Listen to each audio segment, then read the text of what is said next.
ലോകത്തെവിടെയും നേരിട്ട് smart ഫോണുകളിലേക്ക് broadband internet എത്തിക്കാൻ ലക്ഷ്യമിട്ടുള്ളതാണ് അമേരിക്കൻ കമ്പനിയായ AST സ്പേസ് മൊബൈൽ വികസിപ്പിച്ചെടുത്ത ബ്ലൂബേർഡ് ബ്ലോക്ക് 2 ഉപഗ്രഹം.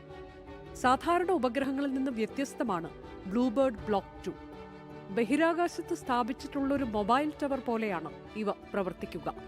പ്രത്യേക സാറ്റലൈറ്റ് ഫോണുകളോ വലിയ ഡിഷ് ആന്റനകളോ ഇല്ലാതെ തന്നെ ഉപഭോക്താവിന്റെ കൈവശമുള്ള സാധാരണ 4G, 5G സ്മാർട്ട് ഫോണുകളിൽ നേരിട്ട് ഇന്റർനെറ്റും വോയിസ് കോളുകളും ലഭ്യമാക്കാൻ ഈ സാങ്കേതിക വിദ്യയ്ക്ക് കഴിയും.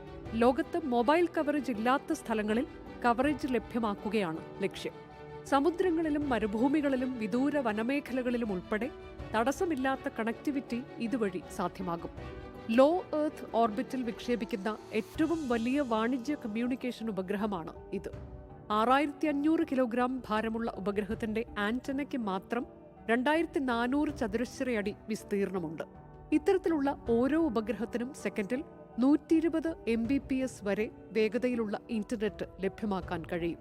നിലവിൽ സ്റ്റാർലിങ്ക് പോലുള്ള ഉപഗ്രഹ ഇന്റർനെറ്റ് സേവനങ്ങൾ ഉപയോഗിക്കാൻ പ്രത്യേക റിസീവറുകൾ ആവശ്യമാണ്. എന്നാൽ ബ്ലൂബേർഡ് ബ്ലോക്ക് 2 സാങ്കേതികവിദ്യ വരുന്നതോടെ ഫോണിലെ സിം കാർഡ് ഉപയോഗിച്ച് തന്നെ ബഹിരാകാശത്ത് നിന്നുള്ള ഇന്റർനെറ്റ് നേരിട്ട് ലഭ്യമാകും. ISRO ഇതുവരെ വിക്ഷേപിച്ചിട്ടുള്ള ഏറ്റവും ഭാരമേറിയ വിദേശ ഉപഗ്രഹങ്ങളിൽ ഒന്നാണ് ബ്ലൂബേർഡ് ബ്ലോക്ക് 2. LMV-3യിൽ ISRO നടത്തുന്ന 9ാമത്തെ വിക്ഷേപണമാണ് ഇത്.